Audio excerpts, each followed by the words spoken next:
Hey, good morning, folks. Welcome to North Coast Coffee Chats. I'm Loan Coach Kelly with One Trust Home Loans, and I've got my partner in crime here today. David West, your solar best. And so we are a part of NC&G, North Coast Networking Group, and we're a local entrepreneur-based referral networking group. We work together closely with almost 40 entrepreneurs, and our goal is to try to help them connect to the community, grow some business, exchange referrals, and grow their wealth. And so normally we have a special guest on the show who is our third guest, but today I got my partner in crime on the hot seat.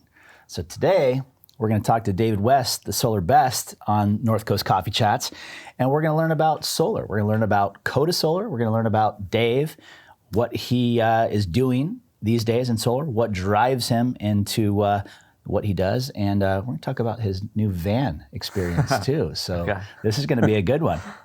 So welcome, my man. Thanks. How's it feel to be on the hot seat today? I'm feeling toasty. Yeah, it's going to get a little bit warm in here.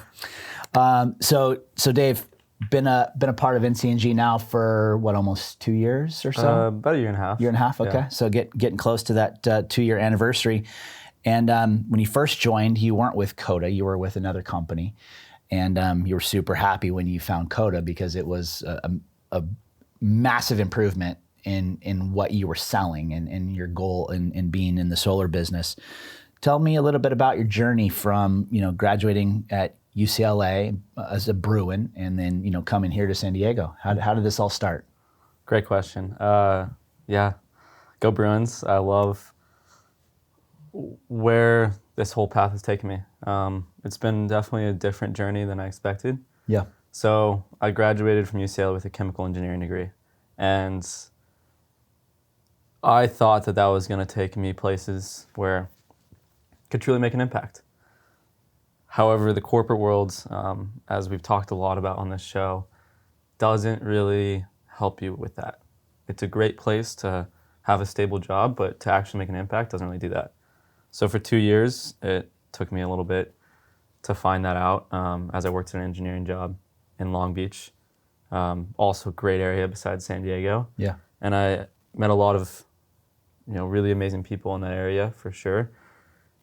But with the pandemic and everything, I just really didn't feel compelled to continue in that business. Working from home was great, and as soon as I went back in the office, that claustrophobic feeling that you get from being in an office just hit me really hard. Yeah. I'm a surfer at heart, a skier at heart, an outdoorsman.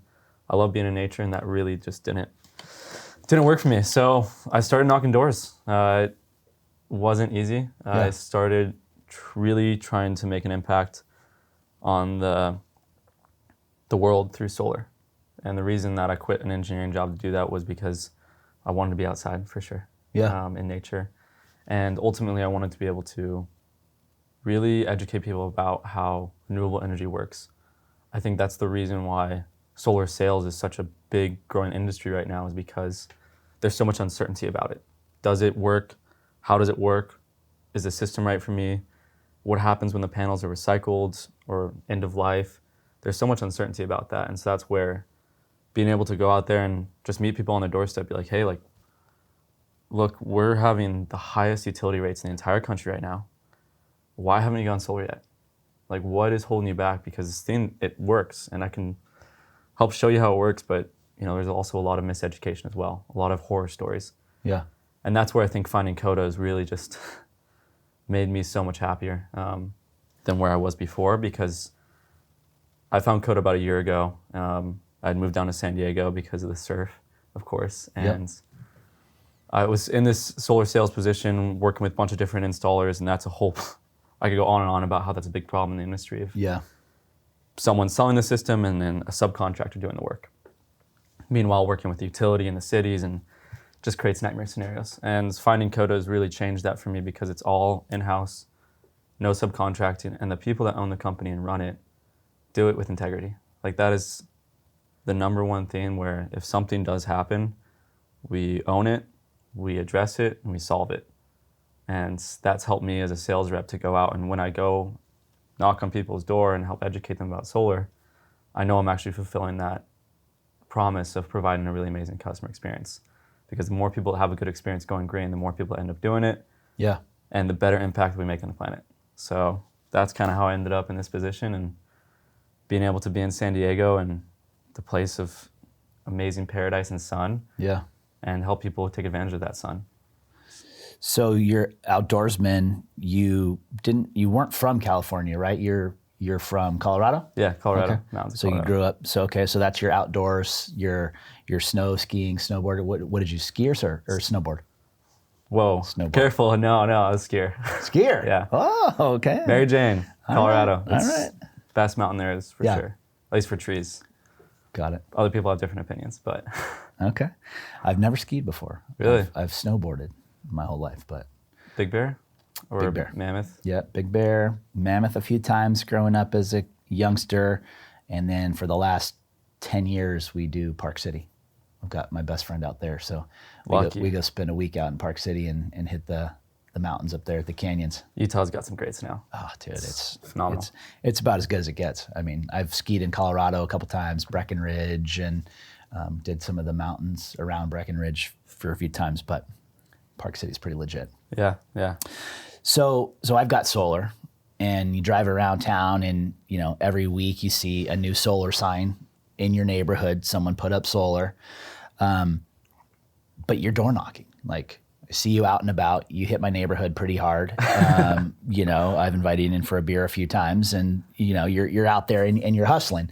What is the number one thing that you run into that stops people from wanting to pursue this, moving to solar?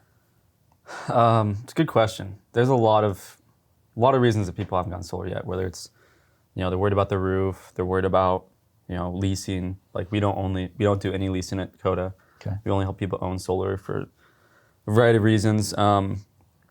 Just uncertainty with the government, if they're going to make any changes, technology, the pricing, and moving maybe.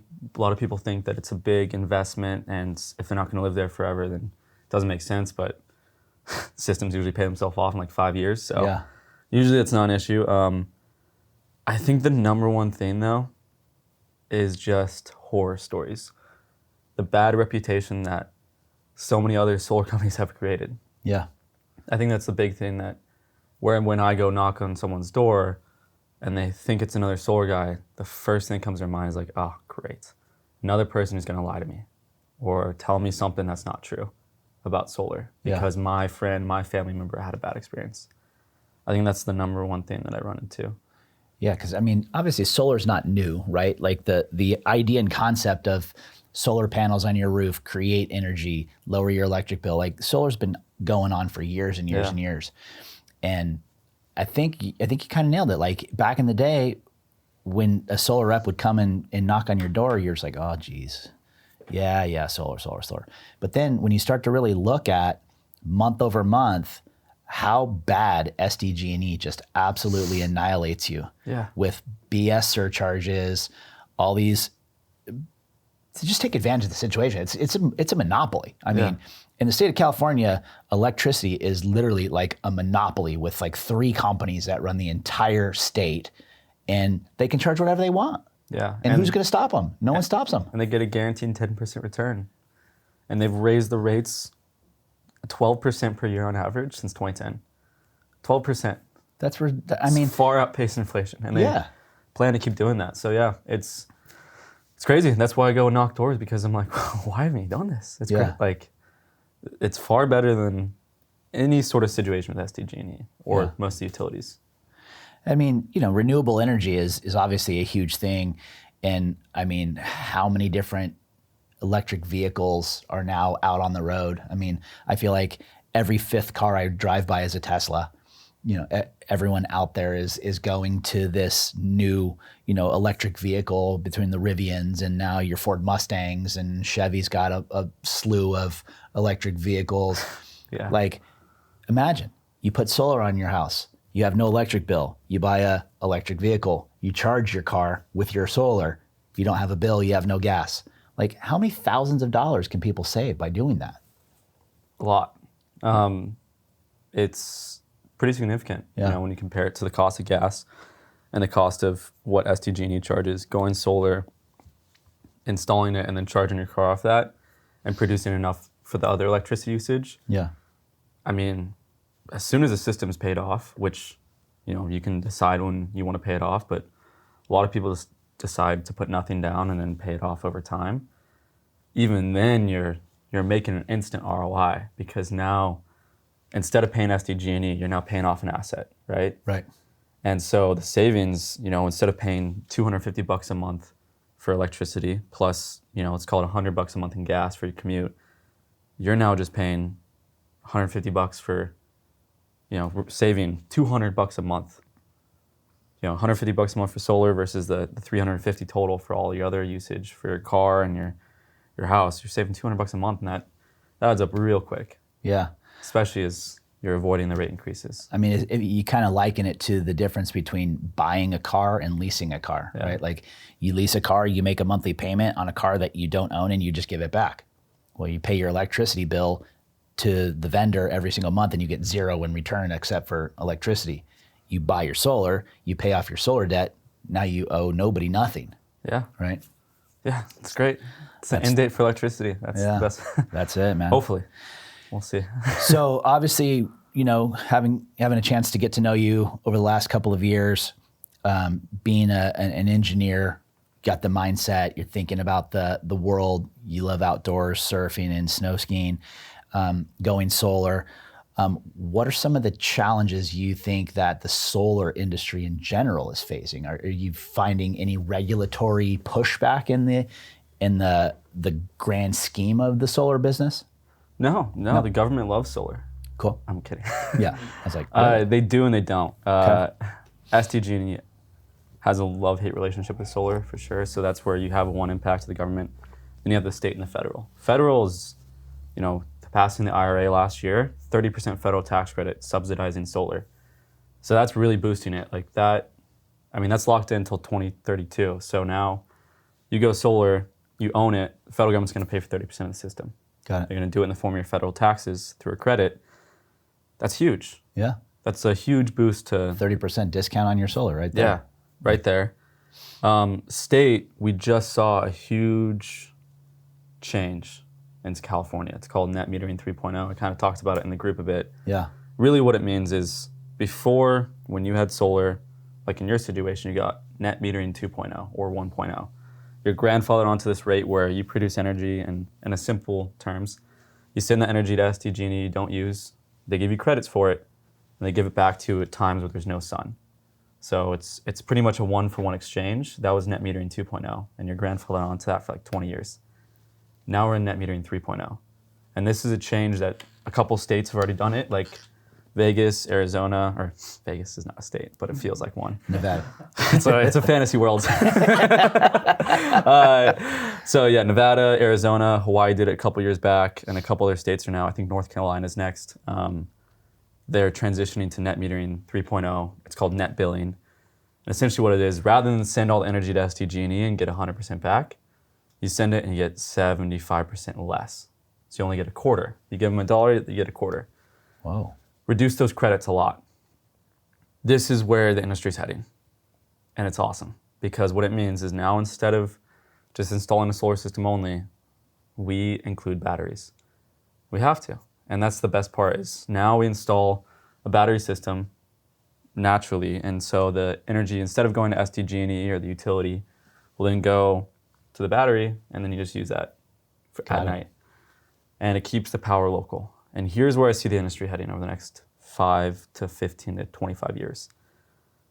More and more people, especially in San Diego and the rest of California, are going to continue going solar, because, like we talked about, the utilities are just gnarly. Yeah, out of control. They're brutal. And so there's no other option. We have to, people are being forced into solar almost that way. So that's where I think there's some sort of almost natural incentive there. And they're going to install batteries. And then we're going to get to a point in the next 5 to 10 years where, why do we need the utility? If we supply all of our own energy, we use it at night, we have a battery, what point does this utility serve to provide us energy?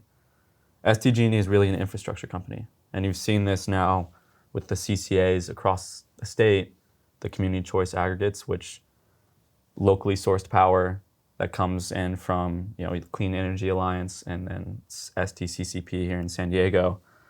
they supply that power, and then SDG&E transports it, and the delivery fees are insane. Yeah. So really, why would we need that when we can just produce it locally? Right. And then eventually we'll have microgrids where the whole city of Encinitas now, we have all of these homes that have solar and batteries, and they're just transferring power between each other. And then you have like a little local power plant in the event of an emergency. It's awesome. Interesting. And you can just keep the beers cold. Hey. Grid goes down with SDG&E. Who cares? Doesn't matter. Yeah. Keep the party going. Flip the switches right back on. Flip the switches and the DJ lights, you know? There you go. And Yeah. let the turntables turn. Sweet. Spin it. But here's the issue. And this is where I'm really passionate about what I do. We currently burn a lot of our fossil fuels, and we just let it go out in the atmosphere. We mine solar. We do. We definitely make an impact. It's not a clean, perfectly clean energy. There's a dark side to solar for sure. And that's where my goals are over the next 20 to 25 years, is if we can install a solar and then recycle it. There's already recycling for solar, like 99.8% of the materials can be recycled from the panels.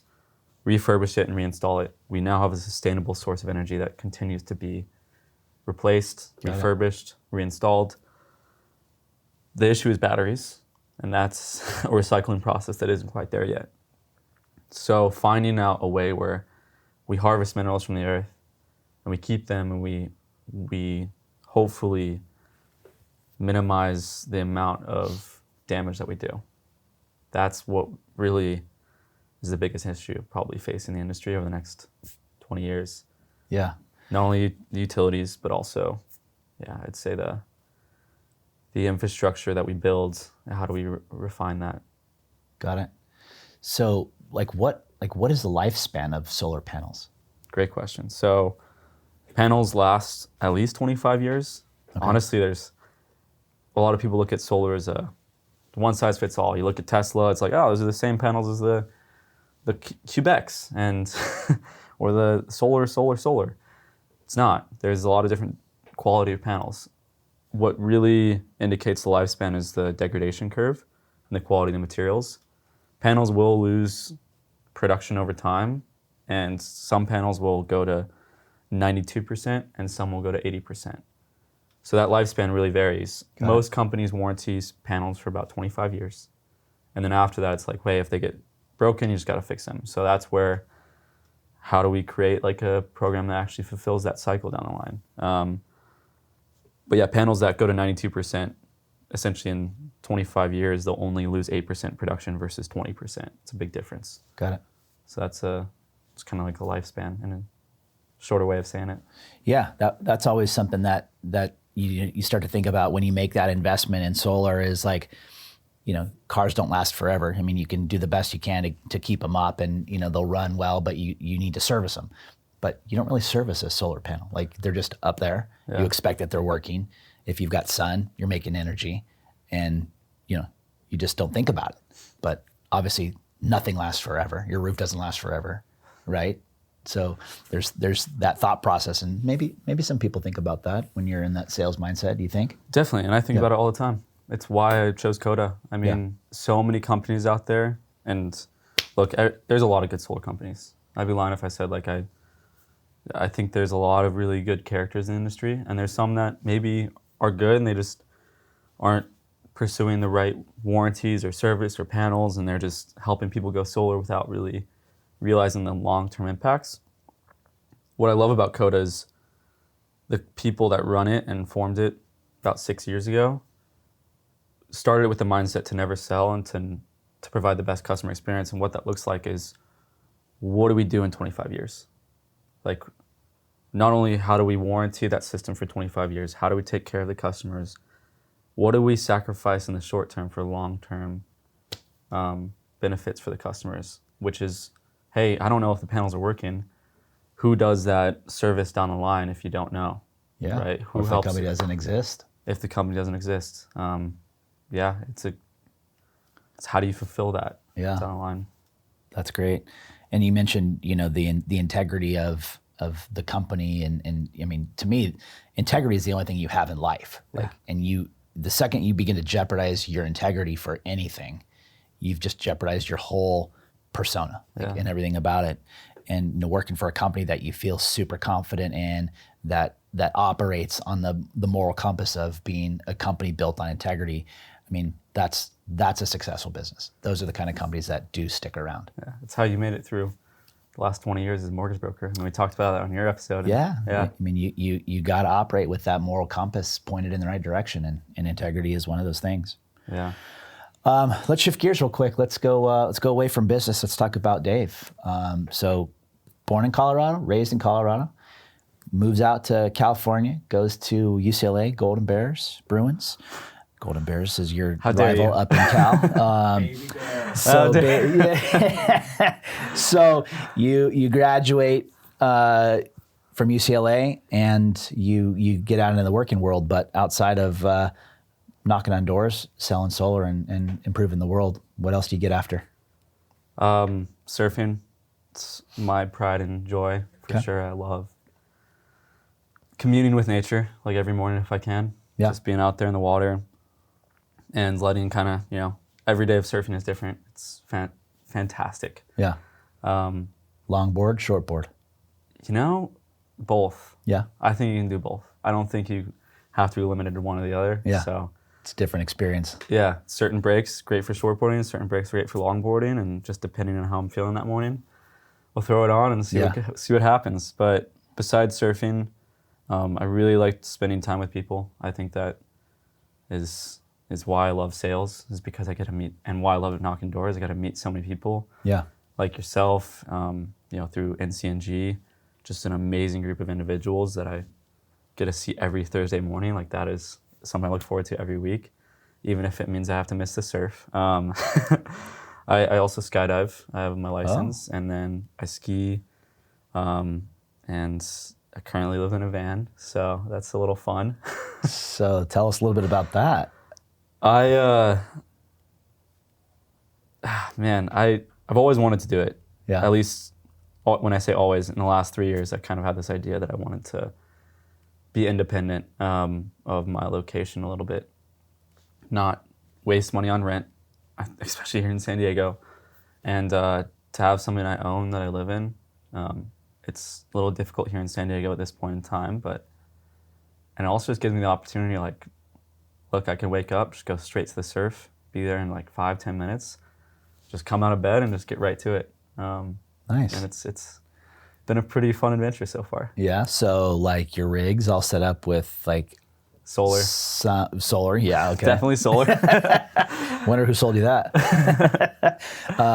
I mean, how do you cook? Your van have like a kitchen set up or something in there? You carry around a little grill and pop it out at the door and, fire up some dinner? Yeah, exactly. Nice, dude. Oh, that's pretty fun. Yeah. It's different world.